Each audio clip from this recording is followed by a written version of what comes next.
Hello and welcome to the latest edition of the Kurdistan Connection podcast with myself, Matt Broomfield, here on Media News. As listeners will know, in this podcast we try to put the political situation in Kurdistan in its broader geopolitical context in terms of what's going on in the wider Middle East, and also by speaking to people active in European and international politics about those connections. This is, I suppose, becoming easier and easier because the crisis in the Middle East shows no signs of abating and is growing and spreading, with new events and new challenges breaking out every day throughout the region. And it's becoming increasingly important to think about all these issues all together, and to look at the Kurd situation in Kurdistan, the powers that take an interest in that region, and the political movement there and what it's trying to do. So to that end, I'm very happy to be joined today for the second time on the show by former Minister of the Interior for Iceland, Ögmundur Jónasson, who has a long career in domestic politics, also in European politics, and is a long-term friend and supporter of the Kurdish movement. Has spent a long time working with the campaign for freedom for Öcalan, and visiting different parts of Kurdistan as well. So perhaps we can begin then. I know you've recently been in Kurdistan. Where were you, or what were you doing, and what did you see? Well, I visited Basur, the Iraqi Kurdistan, and I was part of a delegation, a small delegation, organized by the KNK, and we had the co-leader of that movement, Zainab Monrad, with us. Apart from me, there was Jürgen Klude, a former member of the European Parliament, a German politician, and there was supposed to be another delegate from South Africa, but he could not make it due to visa problems in the end. So there were three of us, Zainab, Jürgen, and I myself, who visited Basur towards the end of January. The last week of January, we finished with a press conference on the 1st of February. Mm-hmm.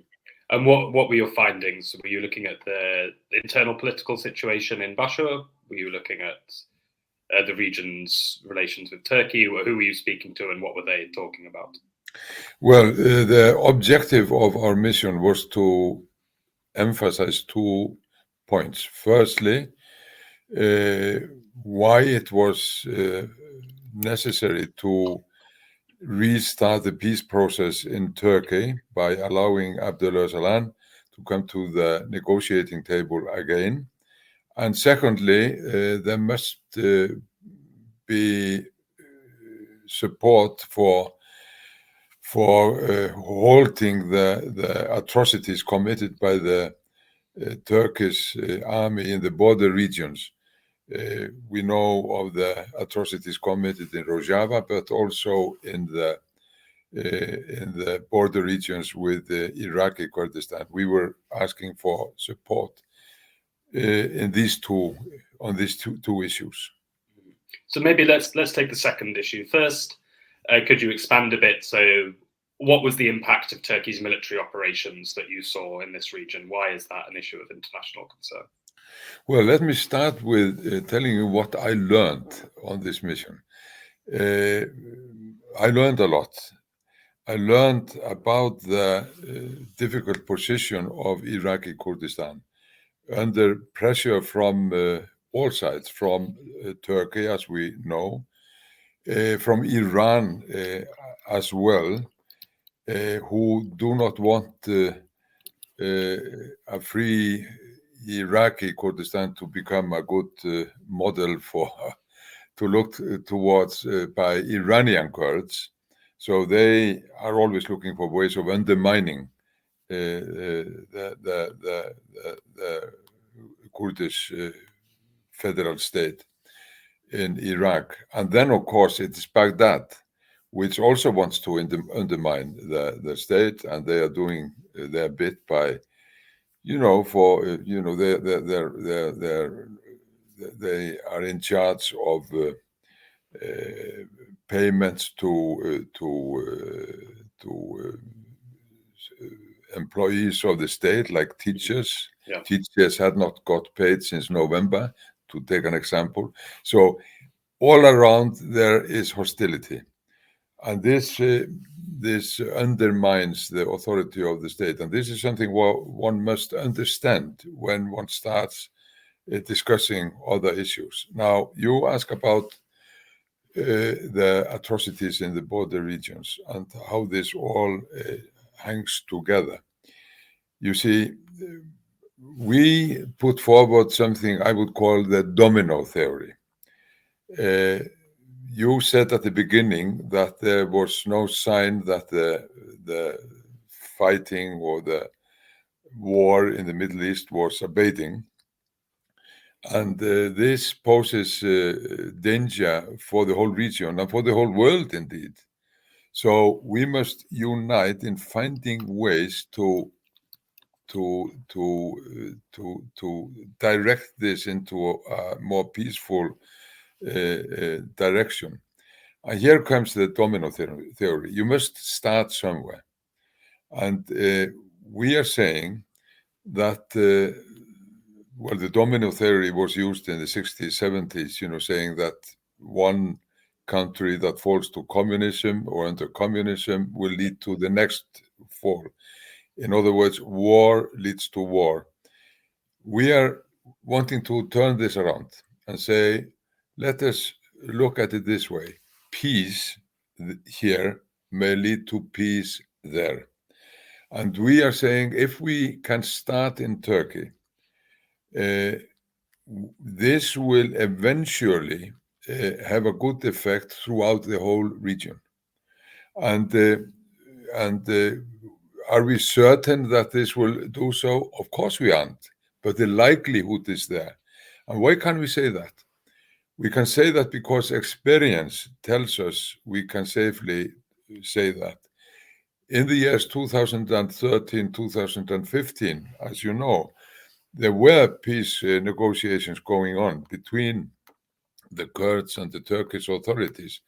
And at that time, Abdullah Öcalan was at the table, indeed, from his prison cell in Imrali, but he was at the table. And there was optimism in the air.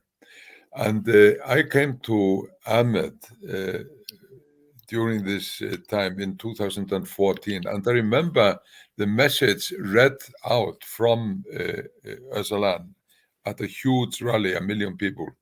And he said, we have shown that we can handle war. We can handle war. But we have also shown, and this we are longing to do, that we can also handle peace. We can also handle peace. And I have come to the conclusion that he is the only man who is to be relied on in this respect. Not that there are not other people who can be relied on, but he is the unequivocal leader everybody looks to. So in that respect, he is a key person to conduct peace talks. So back to your question, how is all this interlinked? Well, it's interlinked in this way. A peace process in Turkey will eventually lead to the end of atrocities committed in the border regions. And this, in the end, will also benefit Kurds elsewhere, in Iraqi Kurdistan, in Iran, and elsewhere. So peace is what the Kurds want.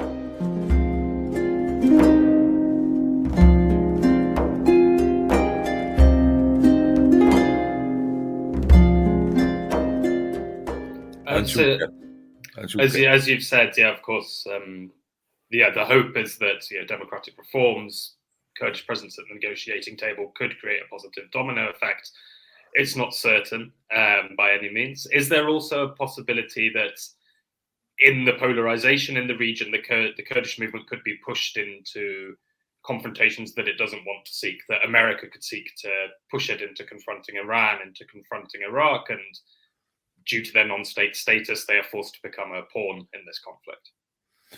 Well, there is always this danger. This danger has always been there. And if we only look at the situation of the Kurds in Rojava, where they are supported by the Americans. Why? Because it serves American interests. Americans originally supported ISIS. They gave support to ISIS. But when ISIS became too strong and started to get control of oil, that support waned, and they looked to the Kurds, the only force able to deal with ISIS. So south of the Turkish border in Rojava, Americans are friendly towards the Kurds and have supported them. North of the border, the NATO state Turkey is to be asserted against supported against the Kurds. And their terrible atrocities have been committed, and I refer especially to what happened in the years 2016, 2017, where the People's Tribunal in Paris in 2018 termed what happened there as crimes against humanity. Now, not a word from the United States there, you see, and so the big powers operating from afar, they are never to be relied on, and that applies to all these international forces. They are always looking what suits me. Now the Kurds try to stick together, but they are having difficulties when it comes to the border regions with Iraq. That's something we all know, and that was the idea of our visit. We should concentrate on finding ways to have these attacks on the Kurds in the border regions come to an end. And we found, when we spoke to people all around, we met people from all parties, and the general feeling is very much to this effect.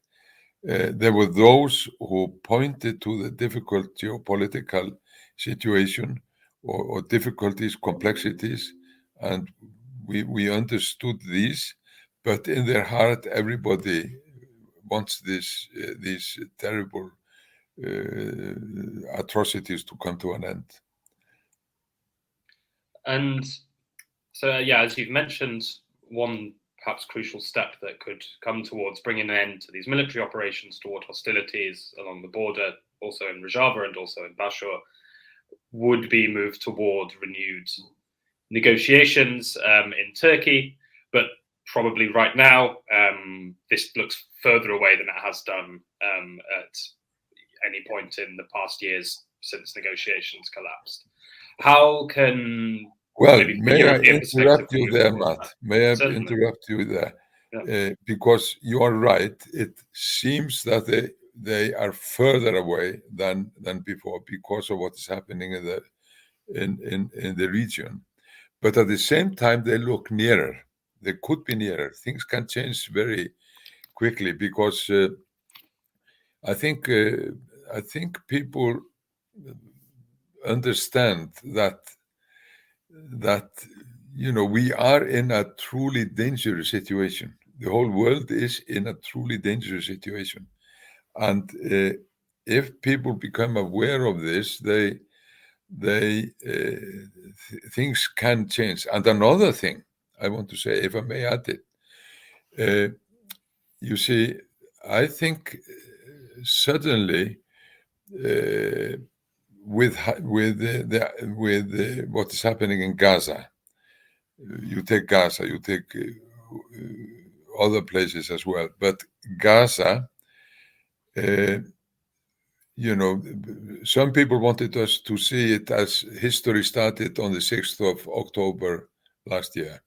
That's when history started, with an attack by Hamas, and then a response by Israel, etc. But then gradually it dawns upon people that history didn't start there. The Jews indeed have their history. The Palestinians have their history. And in order to understand the situation, one must look into the historical dimension. The same in Ukraine. People have tried to tell us that history started at the end of February 2022 with the, as it is always phrased, unprovoked Russian invasion of Ukraine. That's when history started. But now people are beginning to say, wait a minute, did history start at that point? No, of course it started much earlier, and we must look into historical dimensions to understand the situation. But what about the Kurds? Don't they also have a history? And this is very interesting, I think, that after all the discussion about Lausanne in 1923, there was a lot of discussion in connection with the 100 years anniversary of that meeting. And people are going back to Sèvres, when a Kurdish state was in the making, and then it was wiped out with Lausanne. What I'm trying to say is this: people are becoming more aware of the historical dimension of the Kurdish situation, as is happening in Israel, as is happening in Ukraine. And this is a key factor. This is a key factor, which is going to help the Kurdish cause a lot. Ergo, what I'm saying, things can change very quickly, even if solution seems far away.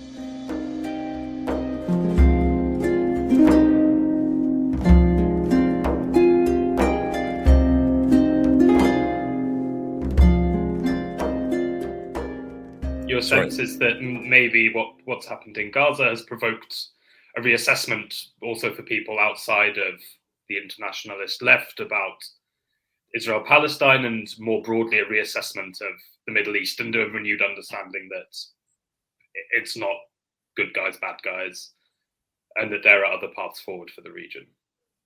Correct. Yeah.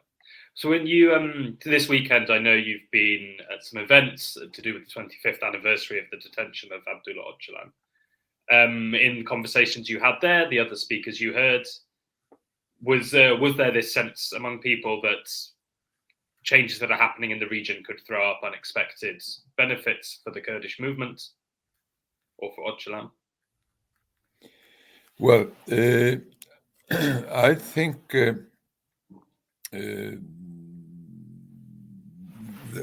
people were trying to assess the situation at this conference in Brussels, and here again, the historical dimension is of importance.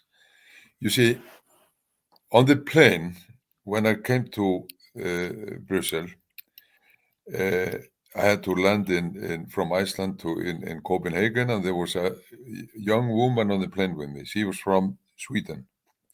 Now, why was she coming to Brussels? She was coming to Brussels to visit her Kurdish friend who had been evicted from Sweden last November or December. And he managed to get to Belgium and was in Belgium. And I asked, were other Kurds evicted at the same time? Yes, many of his friends, and they were deported to Turkey. And what happened to them? I don't know, probably in prison, because they all had some political background. And why was this happening? I said, of course, Sweden wanted to get into NATO. And there were these problems with the Turks there. And then my mind, and this I mentioned at the conference, went back to 1999, when Abdullah Öcalan was abducted. And who were the abductors? The Turkish intelligence, Mossad, the Israeli Secret Service, and of course, CIA. And I mentioned this, and I mentioned this at the conference, and I mentioned this here as well, to draw attention and remind ourselves that this is the context we are dealing with. You know, it's not just Erdogan and what he wants, whether he wants to come to the negotiating table as well.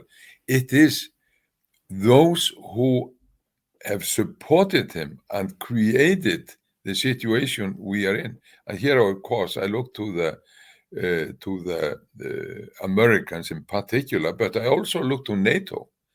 I look to NATO because when Abdullah Öcalan was forced to leave Syria in 1998, no NATO country wanted to receive him. Well, originally they wanted to. Italy wanted to.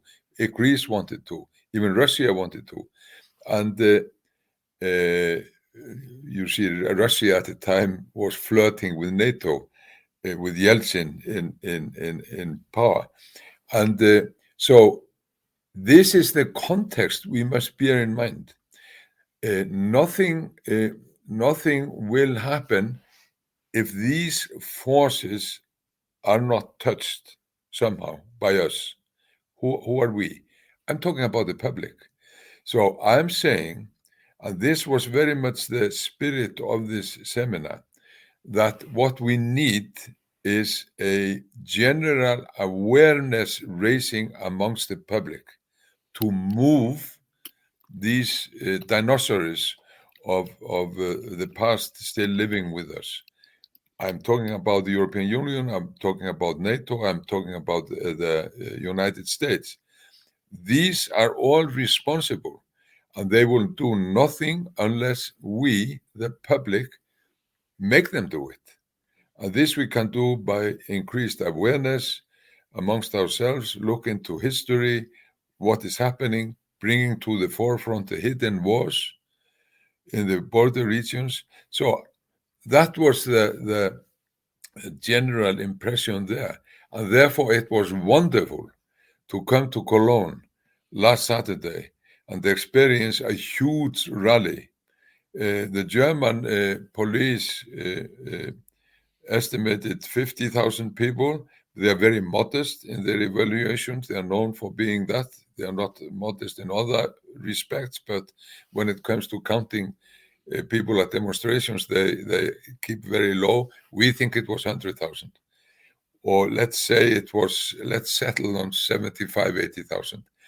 Anyway, it was a huge rally and the spirit was good. And we see now that there are numerous gatherings all around in Britain, Manchester, Edinburgh, London, throughout Germany, everywhere. So this is what is to be relied on. The Kurds themselves, of course, and a general awareness raising amongst the public. Yeah, certainly, and articulating this third way alternative and some of these criticisms can be challenging. It's a task which the Kurdish movement certainly takes on, and as you say, it's important for those of us in the international left to engage with these issues as well. That's more or less all we've got time for. I don't know if maybe just to finish, if you've shared a little bit, if you have some kind of final reflection, maybe a speaker you heard at the conference, a conversation you had, an impression from over the weekend that you would like to share. Well, I only say this, that it may seem that an acceptable solution to the Kurds is far away, but the reality may be otherwise, because things may change very quickly. But one thing we must always bear in mind, that things do not change of their own accord. They're always doers, and we are the doers. The public of the world, we are the doers, and we all have a responsibility to try to move things into the right direction. Absolutely. Thank you very much, Ögmundur, for joining us today and sharing your analysis, which it's always useful and inspiring to hear. Thank you very much. Thank you very much. This has been the Kurdistan Connection with myself, Matt Broomfield. Until the next broadcast, goodbye.